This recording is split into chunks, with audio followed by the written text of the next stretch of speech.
a Sara. Eu sou a Beth. E eu sou a Silvânia.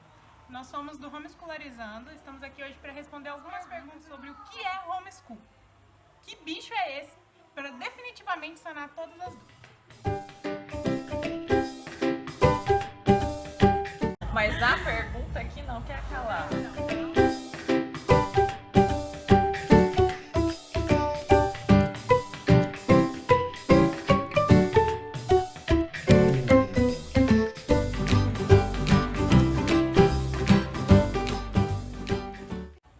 Homeschool, ele é um estilo de vida. Quando a família opta por fazer ensino domiciliar, ela assume toda a responsabilidade educacional da criança envolvida.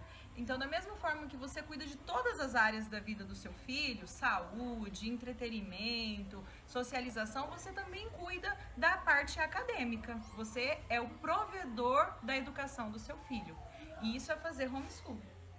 Até porque o homeschool ele acontece o tempo inteiro, ele acontece em todos os momentos do dia a dia, não apenas na hora que você vai sentar para estudar com a criança, oficialmente ele 1 ou 2 horas, não sei, mas ele acontece em todos os momentos, enquanto a criança tiver alguma dúvida, enquanto a criança quiser saber qualquer coisa, em todos os momentos você está presente ali para sanar aquelas dúvidas, para levar o seu filho a ter interesse em descobrir, ter interesse em pesquisar, em estudar. É mais uma importante- frase, o que é homeschool pra você? Na minha opinião, é mais importante você fazer homeschool do que você entender o que é o homeschool. É vida, você vai viver o ensino domiciliar. Muitas pessoas, elas já fazem o homeschool e enviam os filhos para a escola. Elas já fazem Nem as duas sabem. coisas. Tem muita gente que tem um estilo de vida de família homeschool, que supre a necessidade do filho intelectual em todas as coisas. Sim. Né? Ali, conduzindo todas as dúvidas, sanando as dificuldades no tempo que ele requer. O bacana do homeschool, essa questão do tempo, né, que ele requer, é que cada criança tem um ritmo, né? No meu caso mesmo, que tem mais de um filho, aí eu percebo nitidamente que um precisa de um tempo X, o outro precisa de um tempo Y para a mesma atividade. Então, no homeschool você tem essa facilidade de individualizar o ensino, né? Os indivíduos não foram feitos em série. Cada pessoa tem uma personalidade, um caminho do conhecimento.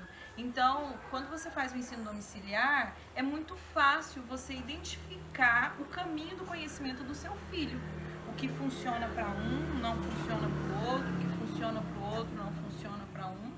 E você dá novas chances para aquela criança aprender aquela mesma coisa sem desmotivar. Porque o que acontece? Às vezes a criança ela quer aprender aquilo e ela tem uma dificuldade e ela se desmotiva. Aí ela já, eu não gosto de matemática, porque ela se desmotivou. E você percebendo aquilo, você já tenta um novo caminho e aí ela começa a gostar de matemática, porque ela descobre que ela consegue fazer aquilo também, né? Pra mim, eu acho que homeschool, a palavra mais perto de definir homeschool é liberdade. Justamente por isso, porque você pode tratar cada criança na sua individualidade, cada família na sua individualidade. Você não é obrigado a todas as famílias agirem da mesma forma no homeschool. Você tem a liberdade de escolher o método que melhor se adequa com a sua família, a forma que você vai apresentar as matérias, o tempo que você vai estudar com seus filhos, o dia que você vai estudar, o horário. No dia, às vezes, que acontece alguma coisa e vocês não podem estudar, isso também não é um problema, né? Porque, afinal de contas, qualquer outro dia pode recompensar esse momento. A liberdade que você tem também em, às vezes, sair de casa e continuar fazendo homeschool em outros lugares, né? Então, assim, pra mim, eu acho que a palavra mais perto de definir homeschool é liberdade. Liberdade. E é isso que todas as famílias homeschoolers buscam no Brasil, né? A liberdade. Só isso que nós queremos. Eu acho que esse lance da liberdade é engraçado, porque já aconteceu conosco lá em casa e às vezes a gente não segue ali o dia a dia do rotina das aulas. E quando a gente sai ou faz um passeio ou em qualquer situação, eu me pego ensinando pra Gabi em vários contextos, que flores, ou enfim, qualquer situação que naquela hora ela questiona, mamãe, o que que é isso? E aí sempre depois eu me remeto, falo, nossa, a prática, o aprendizado foi muito maior do que eu tivesse ali sentada com ela, não que não seja importante também, mas é que exatamente é no tempo que a criança quer aprender, o interesse dela, o que tá ali passando na cabecinha, isso que é legal. Isso não é uma libertinagem, né? De tipo assim, a criança só vai estudar aquilo que ela quer, mas é a liberdade de você ver o que o seu filho tem interesse, né? E se aprofundar no que é interessante pra ele. E o que é mais legal é que quando ele aprende, essa prática, ele aprendeu, ele não decorou, ele não memorizou. São cenas que às vezes a gente nos remete aos filhos estarem falando daquilo que ele aprendeu há muitos anos atrás, porque ele viveu aquilo. Porque aquilo faz parte da vida dele, não é algo que alguém contou, né? As nossas melhores experiências de ensino para os nossos filhos são na mesa, na hora da refeição, que a gente tem muito tempo para conversar sobre várias coisas. E nas viagens, eu tenho um filho que eu fiquei um ano inteiro alfabetizando ele e ele não aprendeu a ler, e na viagem ele aprendeu a ler placas de trânsito e embalagens de produto de supermercado. Mãe, no supermercado, nos shoppings, começou a ler. Aprendeu a ler de férias, gente. Então... O mais legal disso tudo é que eu tenho experimentado, eu sou mãe da Ana Gabriela, a Gabi tem 7 anos e ela nunca foi escolarizada. E eu tive sempre muitas dificuldades em relação a cálculos, a matemática, e eu creio que isso é uma deficiência que teve lá atrás. Isso durou 7, 8, talvez 10 anos para que eu me apaixonasse. E por incrível que pareça, hoje eu tenho prazer, porque de alguma forma a Gabi, ela ali se falando de cálculo, e hoje ela vê a matemática, ela vive a matemática. Essa semana mesmo a gente estava estudando. E ela falava dessas coisas, mãe, então eu vou usar para isso, eu vou calcular para aquilo. E assim, prazerosamente ela tem aprendido.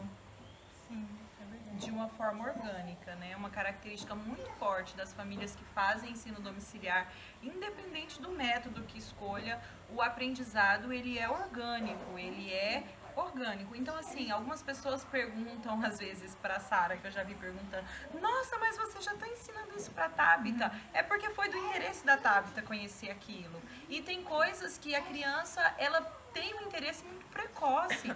Tem assuntos que os meus filhos dominam mais do que eu mesmo domino. Principalmente assuntos de ciências, né? Sobre animais, tem coisas que eu aprendo com eles. Porque na medida que eles foram crescendo, a gente foi ensinando eles a buscarem o próprio conhecimento em boas fontes. Em livros, em bons sites de pesquisa, documentários que são bem respaldados. E a gente não consegue acompanhar todas as leituras, todos os vídeos, né? Que uma criança maior assiste. Então tem muitas coisas que eu aprendo com os meus filhos. E eles vêm, mãe, você sabia que o bicho tal? Eu falo, é verdade isso ou você tá brincando? Não, é verdade, quer ver? Aí me mostram a fonte, eu falo, nossa, que legal, aprendi com você. E nas brincadeiras isso é um problema, porque às vezes eu não sei se é o bicho que eles querem que eu seja, porque eu não sei as características dos bichos que eles sabem. Né? Então isso é muito gostoso, porque desde muito cedo você consegue perceber que área de afinidade que aquela criança tem, né? E você não cria uma expectativa profissional para aquele filho. Ele vai se desabrochando mesmo como alguém que gosta muito das exatas ou como alguém que gosta muito das letras e assim por diante. Então você consegue deixar com que o seu filho externalize quem ele realmente é. Isso é uma coisa que as pessoas perguntam muito, né? Quando a gente fala em homeschool, as pessoas ficam, meu Deus, mas você é pedagoga, né? Você tem algum curso capacitado para isso? Como é que eu vou ensinar meu filho em casa? Eu não sei nem pra mim, a formação da escola, às vezes, sei lá. E é justamente isso que você falou, né? A gente vai aprendendo junto com os filhos muitas coisas, né? Eu tô no mesmo nível de inglês da Sofia. Uma das coisas que eu gosto de falar também é porque a gente se esforça para aprender coisas, não de currículo, mas o tempo que você investe numa academia para aprender, o tempo que você investe numa vida fit, o tempo que você investe em tantas coisas, é o mesmo tempo que você vai ter que investir para preparar, montar aula para o seu filho. Sim, é verdade. Eu gosto de falar o seguinte, que você pode ensinar qualquer coisa. Você é capaz de ensinar qualquer coisa. Você só precisa ter disposição de aprender primeiro. Gente, na cozinha, quando você quer fazer uma receita diferente, você não pesquisa e cozinha o que você quer comer? Então, é assim com o restante do conhecimento. Nós estamos muito privilegiados, vivemos uma geração muito privilegiada, que o conhecimento ele está explodindo. Está explodindo na internet, é fácil comprar livro, e é fácil ter acesso ao conhecimento. E se chegar a um determinado ponto que você realmente vê que você não consegue, ou que você não tem a disposição de tempo para se dedicar àquilo ali, e é uma coisa muito específica, ainda assim existe a opção de você contratar um tutor, um professor particular, o seu filho fazer um cursinho específico em uma determinada área.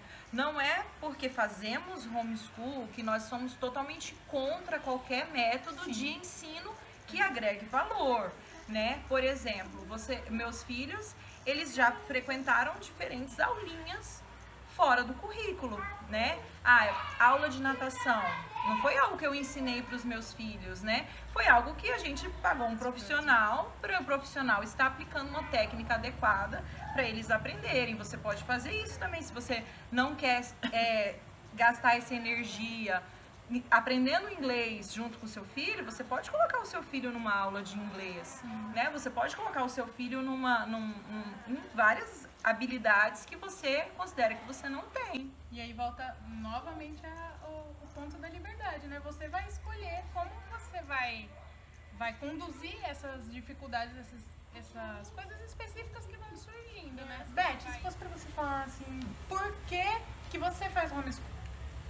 Hoje, nós como família continuamos a fazer homeschool porque a gente acredita que ainda seja a melhor opção educacional para os nossos filhos, dentro da nossa realidade, né? Eu não trabalho fora, eu sou uma mamãe de 3 crianças em tempo integral. 4. Logo em breve, em tempo integral.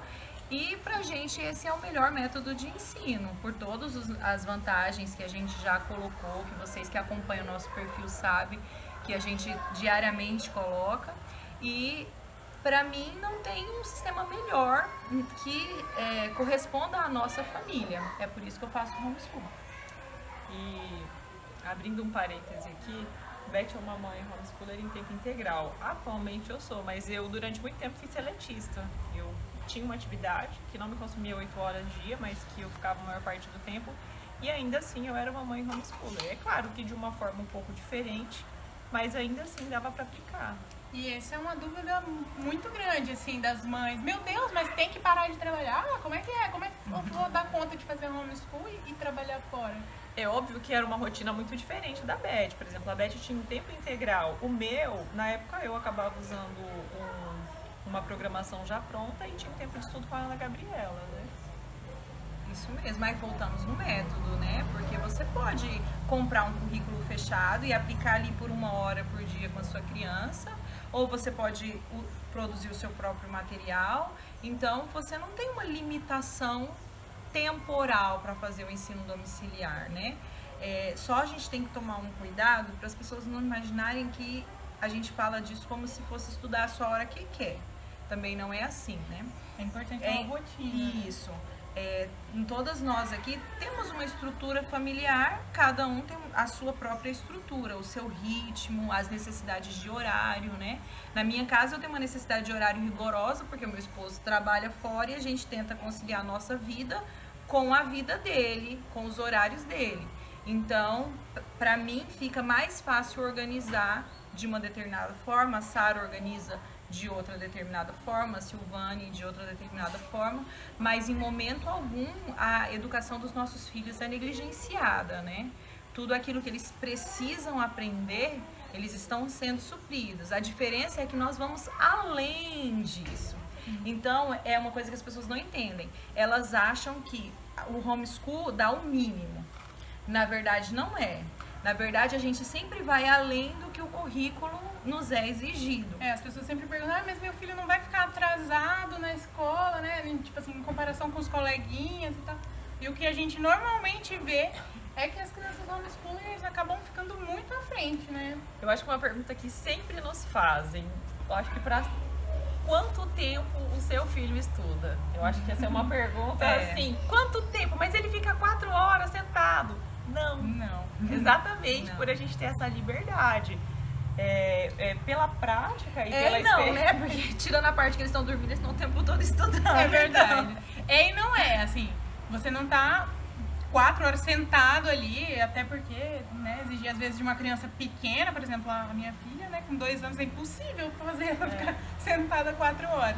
Mas, apesar do tempo específico que você tira ali pra você estudar algum material ou fazer alguma atividade específica, fora isso é o que a gente falou, né, a liberdade o tempo inteiro, tudo que surge, você aproveita o momento, aproveita o gatilho pra ensinar aquilo, né? Na verdade, eu vejo na prática, estudando, e eu acho que isso é a nossa prática, que 1 hora e meia, 2 horas de estudo é muito conteúdo que a gente consegue oferecer, muito conteúdo mesmo. E aí, durante o dia, é acrescentado tantas outras coisas. Que a criança ela não fica 4 horas estudando, né?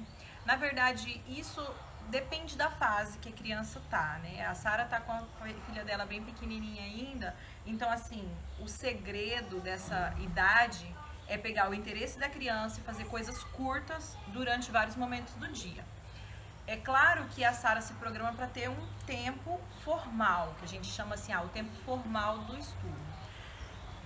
E aí ela vai ter ali 20 minutos formais com a Tabita, mas vamos supor que ela está estudando 2 com a Tabita. E aí, vamos ali, olha filha, 2 bonecas, vamos brincar, da mamãe e a sua. Isso no dia a dia, certo? Quando a criança vai crescendo, ela também vai tendo mais áreas de afinidade, né? Eu já experimento algo diferente.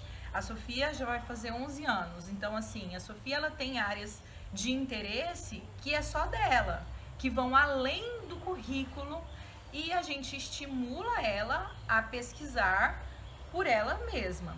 Então, tem dias da Sofia ler muitos capítulos de um livro, e se eu fosse contabilizar tudo isso como aulas dadas, ela estudaria mais do que 4 horas.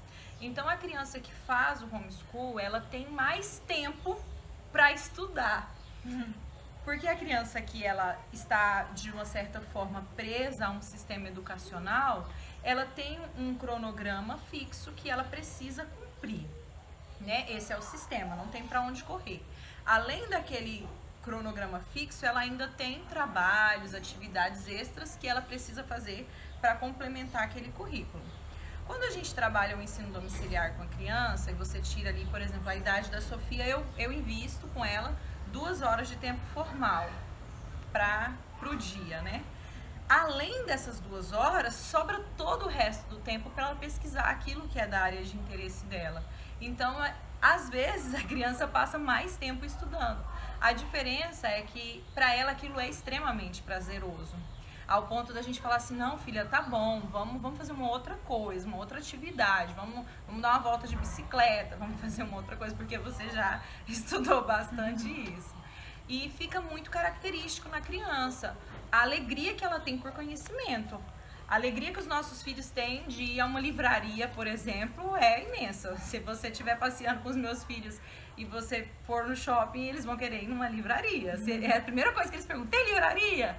Porque eles gostam da leitura, eles gostam do conhecimento, né? Assistir um documentário para eles às vezes é muito mais atrativo do que assistir um próprio filminho de desenho animado. Então, e não é algo que a gente vem forçando na vida deles, é algo natural. E aí a gente acaba tendo que falar um pouco sobre o ambiente preparado, não tem como não falar. A casa que faz o homeschool, o lar das crianças que fazem homeschool, da família homeschool, ela acaba tendo traços muito característicos, que é livro em todos os cômodos, praticamente não se liga uma televisão num horário que não seja assim programado para aquilo, e a própria rotina, a dinâmica da vida da criança, brinquedos pedagógicos, lápis de cor, uma facilidade, uma autonomia para a criança ter acesso a essas coisas.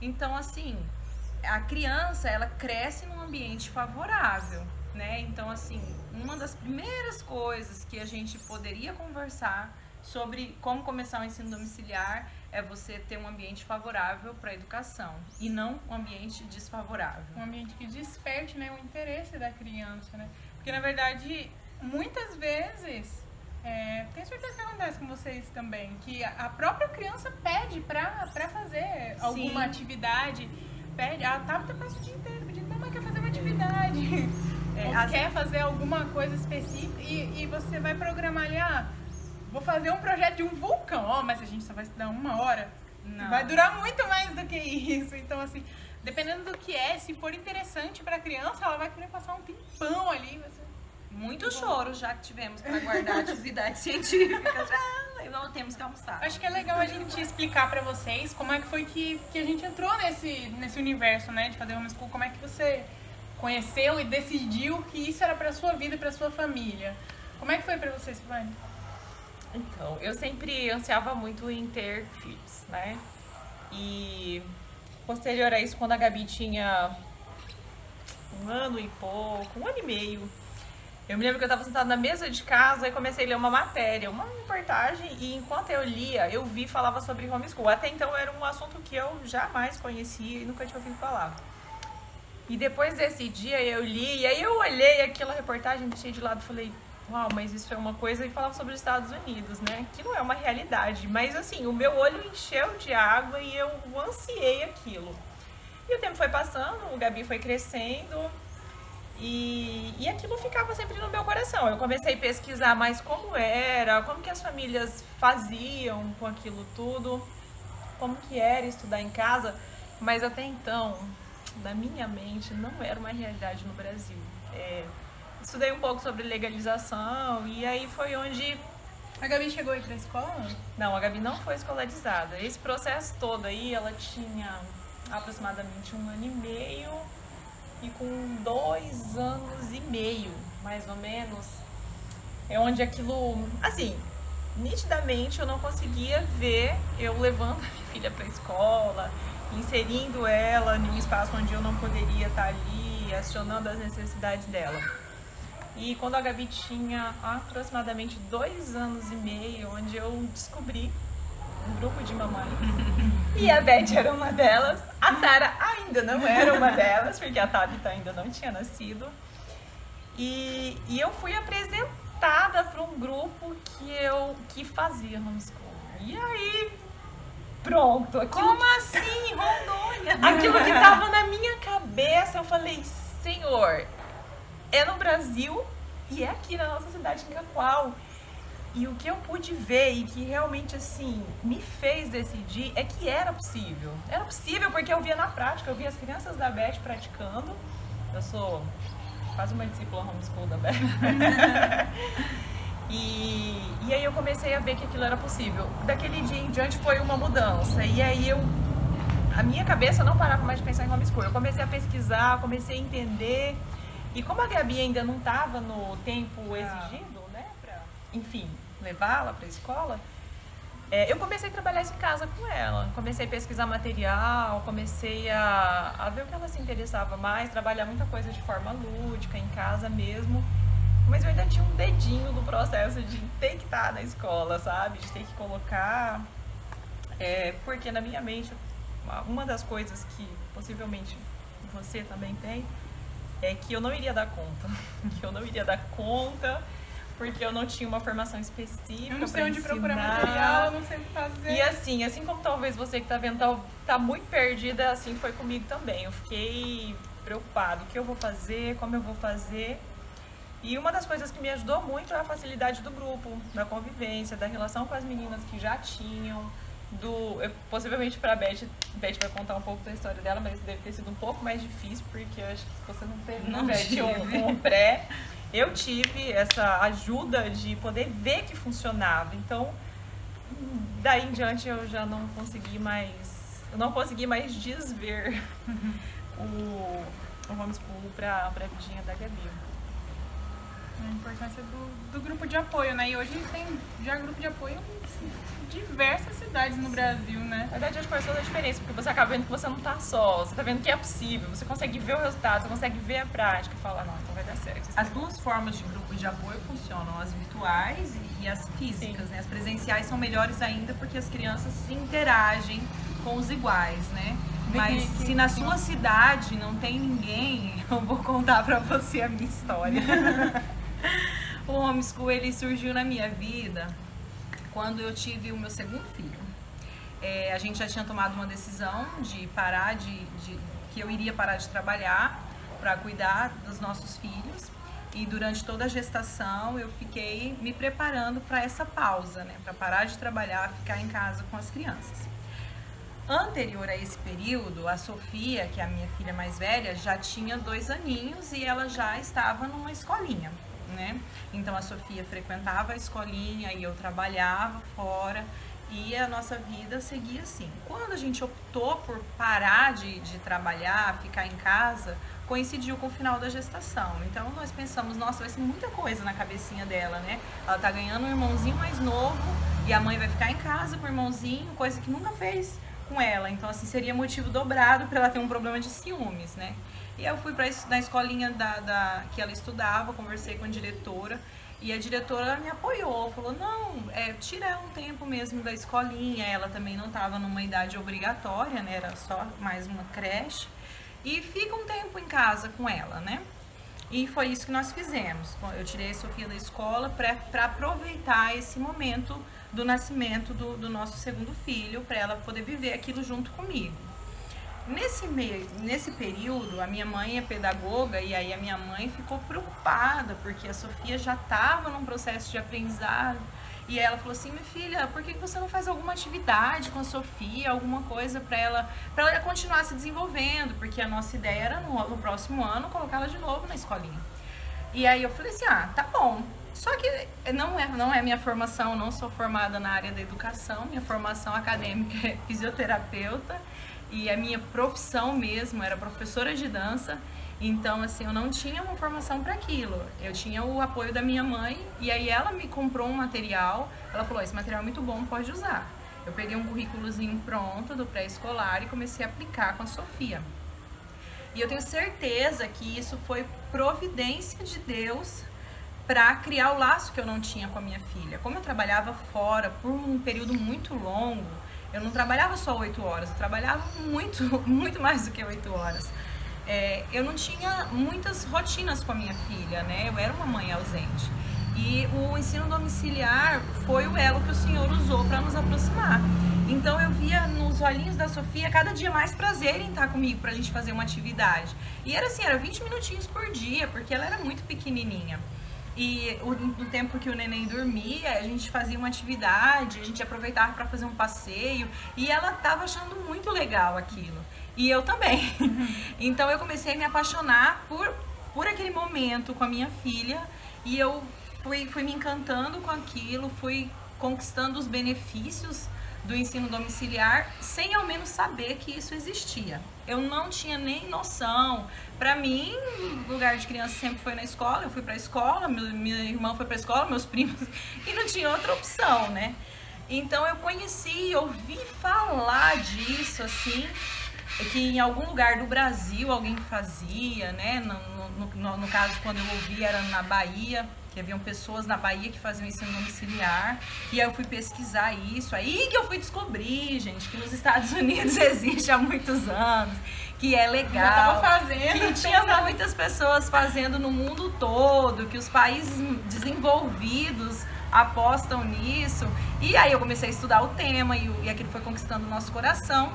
E então, no próximo ano, que a Sofia ainda ia fazer 4 anos, na época a idade obrigatória era 6 anos, a gente optou por continuar ensinando ela em casa. Mas nós não éramos oficialmente assim, vamos fazer homeschool. A gente estava vivendo um momento, né? Aqui na nossa cidade eu não conhecia ninguém que fazia isso. E os nossos familiares começaram a achar estranho, né? porque foi dando 4 aninhos, aí foi dando 5 aninhos, e a gente não colocou ela na escola. Nisso a gente foi estudando método, procurando pessoas, aí encontramos outras pessoas no Brasil que faziam, entramos em contato virtualmente com essas pessoas, fomos muitíssimo ajudados por várias famílias que fazem ensino domiciliar, que falaram pra gente como é que as coisas funcionavam, e então tomamos uma decisão sólida: vamos fazer ensino domiciliar.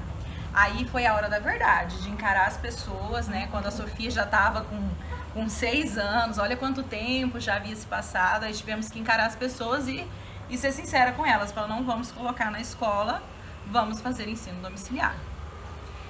Nesse período, aqui na nossa cidade, não tinha ninguém que fazia ensino domiciliar. Aqui no nosso estado, nós procuramos e também não achamos ninguém que fazia ensino domiciliar. Então, foi um período de solidão e de muita dificuldade. Nossos filhos nunca ficaram sozinhos por outros contextos, né? Contexto familiar, contexto religioso. Então, eles sempre estiveram envolvidos com outras crianças, se socializando em outras atividades. Mas com a prática do ensino domiciliar, nós éramos muito só. Com o passar do tempo, a gente foi conhecendo pessoas que conversavam: isso é legal, como que funciona. E, graças a Deus, outras famílias foram aderindo a esse movimento do ensino domiciliar. E hoje a gente tem esse grupo maravilhoso que nos supre nessa carência. Mas é essa a minha história do ensino domiciliar. Claro que depois, assim que o Murilo, o segundo filho, começou a crescer, automaticamente ele foi incluído nas atividades, da mesma forma o terceiro, e muito provavelmente vai ser assim com o quarto filho também, que vai entrando na modalidade do ensino domiciliar.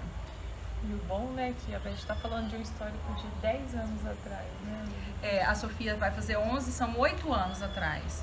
E hoje a gente já tem muita facilidade, tem muito material disponível. Sim, há 8 anos atrás era muito mais complicado mesmo, hoje está muito fácil. Então, e legal que nem você estava contando, né, sobre o Murilo. Esse processo, assim, de começar desde pequenininho, né? Uma das dúvidas que o pessoal sempre pergunta é quando começar, né? Quando começar o homeschool, né? Qual a idade? E, assim, comigo, eu me apaixonei pelo homeschool muito antes de ter filhos. E ajudou bastante as famílias que tinham filhos antes da Tabita nascer. A Sara nos ajudou. Ela era uma homeschooler sem filho. Na verdade, sim, assim como a Silvânia, eu sempre tive aquele desejo de ter filhos, né? E no meio disso, quando começou a surgir a Beth e outras pessoas, começou a se falar, né, em homeschool aqui, eu já me apaixonei de cara. Falei: meu Deus, eu tenho certeza que é isso que eu quero pra mim. Assim que eu conheci. E eu, assim, lembro que desde que a Beth começou, eu sempre falava com ela: Beth, se você precisar de qualquer coisa, eu quero... Que você, Sara, já veio de um contexto eu quero entrar aí, né, nesse combo aí de gente que tá fazendo. E até eu trabalhei um tempo como tutora de alguns alunos de alguns filhos, né, de famílias homeschoolers que a gente conhece. Nós fizemos até um tempo de estudo juntas, que a gente programava juntas e tal. E assim, sempre foi uma paixão minha ver como a criança homeschooler é apaixonada por aquilo, né? Às vezes a gente pode ficar se perguntando assim: poxa, como é que é pra criança, né? Ela não acha estranho e tal. Mas não, pelo contrário, eu via sempre isso, assim, que as crianças, elas amavam aquilo, elas amavam estar juntas, estudavam, sempre era tudo interessante, assim. Até hoje eu acho incrível, às vezes eu vejo alguma coisa diferente e já chamo: Sofia, você viu isso, não sei o quê? E ela super: ai meu Deus. E eu acho isso muito legal. E assim, quando eu engravidei, eu tinha certeza que eu ia fazer homeschool, né? E eu até ficava nessa assim: meu Deus, quando é que eu vou começar? Como é que eu vou fazer e tal? E eu comecei oficialmente, assim, a fazer algumas atividades com a Tabita pra estimular, né, algumas áreas do aprendizado. Ela tinha 5 meses. E, na verdade, eu só comecei com 5 meses porque antes disso eu não sabia, né? Eu não sabia nem que existia esse lance de atividades que estimulam bebês e tal, esse negócio. E aí, quando ela tinha 5 meses, eu descobri o perfil de uma mãe que fazia essas atividades, daí fui descobrindo outras mães e tal. E fui entrando nesse universo. Sara, e comecei a fazer com ela. Eu ela. só lembrei agora que é legal que você nem fazia ideia e hoje você tem até você ajuda outras mamães com o e-book lá de como estimular. Justamente por isso mesmo que eu quis fazer esse e-book que está no nosso drive, um e-book gratuito, que fala como estimular os bebês recém-nascidos, né? Como estimular os bebês aí a partir de recém-nascidos, 0 meses. Justamente por isso, porque eu não sabia e isso chamou muito a minha atenção, assim, porque muitas mães não sabem que você pode cooperar, né, dessa forma, assim. E foi muito legal esse processo, assim, de começar a fazer as coisas com a Tabita e ver ela cada vez mais interessada, interagindo com aquilo, a atenção dela se voltando, né, pra fazer aquilo ali e ver ela começar a pedir pra fazer atividade e começar a se interessar pelas coisas, né, que nem a Beth falou mesmo, por exemplo, hoje eu tô já vendo as vogais com a Tabita e foi muito, assim, natural, né, eu não falei, meu Deus, vou começar a alfabetização da Tabita. Não, foi muito natural. Quando eu vi, ela tava reconhecendo as letras, assim, nas minhas camisetas, nas coisas e tal. E aí eu falei, legal, vou aproveitar o gancho, né? Então, assim, é legal ver como é esse processo, assim, das crianças pequenas, não tem como começar. Você vai de acordo, né, com a criança, vai estimulando ela e ela mesma vai entrando nesse universo de querer mais, de querer... descobrir as coisas como é que são, né? É natural da criança, a criança passa o tempo inteiro. O que é isso, mãe? O que é aquilo ali e tal? E a gente está sempre disponível para sanar essas dúvidas, né? Aí que começa o gosto pelo aprendizado. Isso mesmo. A mente da criança, ela já nasce curiosa, né? A criança, ela vai te convidar para o homeschool de forma automática. Muitas vezes os filhos de vocês que ainda não são homeschool já pedem isso e vocês ainda não perceberam.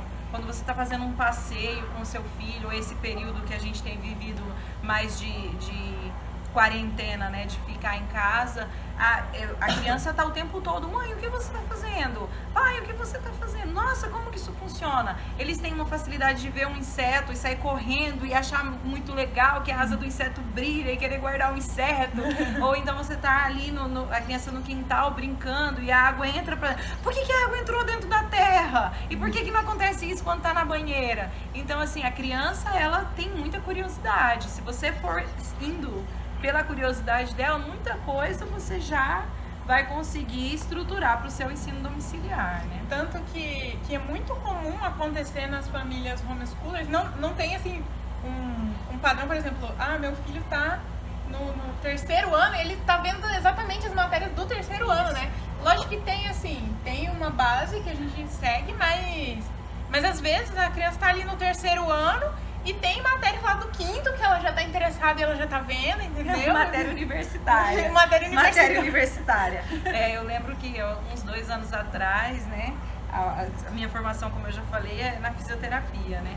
E aí as crianças começaram a fazer umas perguntas sobre respiração e aí eu fui me empolgando com conhecimento técnico e elas não ficaram assim, nossa, é verdade, como que é isso? Aí eu fui pegar um atlas de corpo humano de verdade, não esses de criança, e mostrei pra elas, expliquei o alvéolo e eles ficaram, meu Deus, eles queriam saber mais e queriam saber, crianças pequenas assim de 5, 7 e muito interessadas naquilo, coisa que eu fui aprender só na minha graduação, né? E, por exemplo, às vezes eles convivem com pessoas de diferentes áreas, né? De diferentes profissões. E aí que vem o grande tchan da socialização das crianças, né? Porque a criança, ela não precisa de uma única esfera de socialização, né? A socialização que ocorre na escola não é o único método de socializar uma criança, é uma socialização restrita ali, né? Ela vai socializar com crianças da mesma faixa etária, com pouca supervisão. Por melhor que a escola seja, por melhor que os professores sejam, por mais dedicados e queridos, eles nunca vão conseguir acompanhar 25, 30, 40 crianças, né? E suas necessidades. Então, aquela socialização... Dá pra trabalhar a individualidade de cada um. Aquela socialização da escola, ela é uma socialização entre os iguais, entre os pares, né? Mas ela é uma socialização limitada. os nossos filhos, quando fazem ensino domiciliar, eles têm uma socialização entre os pares, entre os iguais, né? Por exemplo, nós estamos aqui gravando e as nossas crianças estão se socializando, né? A Sofia, o Murilo, né? O Pedro, a Tabita estão se socializando. E eles também têm muita facilidade de socializar com pessoas de outras idades. Por exemplo, quando eu vou num supermercado com os meus filhos e a gente está em uma fila, e eu explico, filha, olha, tem um senhor de idade, vamos deixar ele passar, porque ele é idoso, ele tem uma necessidade diferenciada. Ou então, minha criança tá brincando ali, esbarra no coleguinha num parquinho, eu falo, filha, você precisa pedir perdão, eu sei que não foi de propósito, mas você machucou o coleguinha, você, né? Sem querer, você machucou. Então, assim, é uma socialização com o mais novo. Ah, filho, você tem que dar o brinquedinho. Ela é bebezinha, a Tabita é pequena, deixa ela brincar com a bonequinha agora. Ele socializa com o mais novo, ele socializa com o mais velho, ele socializa com o da mesma idade. Ah, vamos fazer uma brincadeira. Tem várias crianças da mesma idade brincando da mesma coisa. Só que é uma socialização supervisionada. Você tá ali para orientar, para instruir como ele deve agir. Então, assim, dentro desse contexto da socialização, os meus filhos, eles se relacionam com pessoas de diferentes áreas, né? Então, às vezes, eles têm umas perguntas assim, aí eu falo, você tem que perguntar pro tio fulano, que ele é profissional dessa área. E eles não ficam destemidos, eles mandam um WhatsApp mesmo e perguntam, tio, como que é isso? Me responde isso, eu tô querendo saber. E aí ele já ganha um convite para ir na casa da pessoa, pra pessoa mostrar alguma coisa para ele, né? Alguma coisa de arquitetura, alguma coisa de matemática, alguma coisa sobre animais. E isso para eles é muito natural, eles conseguem entender que eles fazem parte de uma sociedade. Eles não são uma pessoa única a ser servida por uma sociedade. Eles fazem parte de uma sociedade onde eles também têm um papel importante, onde eles também agregam algo, onde eles também vão deixar algo, né? Então, a forma como eles se comportam, como eles tratam os outros, tudo isso se dá numa socialização mista, numa socialização diversificada. Até porque, né, na nossa vida adulta, pelo menos quando eu fui pra faculdade, eu tinha 16 anos. Na minha sala da faculdade não tinha gente só de 16 anos, né? Não cheguei lá na minha instituição de ensino e tinha assim, aqui fica as de 16, aqui fica as de 17, aqui fica as de 18. Não, eu estudei com pessoas com mais de 50 anos. E eu com 16. E nós nos formamos. Então, na vida real, não é assim. Quando você vai pro mercado de trabalho, não vai ser assim, né? Todo tempo você vai estar com pessoas de diferentes idades. E de diferentes culturas, de diferentes rotinas, né? Tudo. Condições financeiras, né? Religião. E é muito natural para as crianças, na verdade, se socializarem, né? Você coloca duas crianças num parquinho, já vira, vamos ser amigos, vamos brincar? Tipo, é muito natural, né? Não tem... Essa questão da socialização, eu preciso falar. As meninas conhecem. E Ana Gabriela sempre foi, né? Uma criança muito introvertida, muito. Antes mesmo da gente começar a se relacionar no meio das crianças que a gente convive hoje, e são faixas etárias diferentes, a Gabi era muito introvertida. Então, assim, se hoje vocês olharem o histórico da Ana Gabriela anterior e como ela é hoje, o quanto mudou essa convivência. Isso se dá exatamente pelo que a Beth falou. A Gabi tem 7, ela não se relaciona com crianças só da idade dela. Ela se relaciona com os adultos, com os tios, como a Beth falou, onde a gente vai, onde a gente sai no mercado, em todas as coisas. E já há um bom tempo atrás, a gente vai experimentando isso na prática. Por ela ser muito introvertida, ela sempre ia nos lugares e ficar ali meio timidazinha.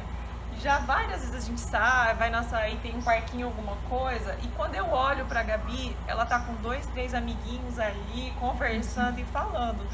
Então, sendo um homeschool, eu tenho convicção que a Gabi foi muito mais estimulada nesse aspecto de socialização do que, de repente, propriamente dentro de uma sala de aula. E a socialização também, Beth, a gente vê em todos os lugares, né? Gabi, a gente já viajou, a gente já viu contextos de outras crianças homeschooler também que tinham e que praticavam. E em vários ambientes a gente tem isso. Na verdade, assim, a socialização é dita aí, né, como um grande problema, né? Mas na verdade, assim, a socialização é algo muito natural para todas as pessoas, né? O ser humano sempre... Você, assim, dona de casa, não socializava, gente. O ser humano sempre se socializou, né, gente? Desde sempre, assim, na história, aí, se a gente for pegar, né? Sempre as pessoas se socializaram na rua, nos trabalhos, no mercado, na igreja, onde elas forem, né? Isso E é ser diferente hoje. É importante falar que os nossos filhos, eles não ficam dentro de casa trancados. Não. Eles não ficam sem contato com pessoas externas. A gente tá Inclusive, eles também estão sofrendo com a quarentena. A gente tá vivendo um momento aí de pandemia e a maior dificuldade pra mim tem sido essa questão. Porque a gente sempre teve muito, a gente sempre se relacionou muito, a gente sempre se envolveu muito e a Ana Gabriela ela fala, ai mãe, quando isso vai acabar pra gente poder estar com os amigos, pra gente poder sair. Então eu acho que pra vocês também deve ser assim, acho que é o que eles mais têm sofrido nesse período aí. A minha rotina como mãe homeschooler, né? Toda semana a gente tem alguma coisa externa para fazer, sempre nós temos uma atividade externa para fazer, então isso faz muita falta mesmo, muita falta. E outra pergunta que o pessoal também sempre faz é até quando que você vai fazer homeschool, né? Talvez essa questão aí, logo quando comecei com a Gabi, talvez os primeiros que a gente recebe são os familiares, né? E eu me lembro de várias situações e algumas perguntando como que essa menina vai entrar na faculdade? Como que você vai fazer? E se ela quiser fazer um concurso? E quando ela tiver X anos, se você tiver que inserir eu? Ela vai fazer uma avaliação, for pra escola, e vai ser inserida normalmente. E na questão da graduação, a gente tem as provas, os eixos. Gente, eu espero que vocês tenham gostado desse bate-papo. A gente estava esclarecendo várias dúvidas em relação ao homeschool. Qualquer dúvida, deixa um comentário. Agora... Você só tá muito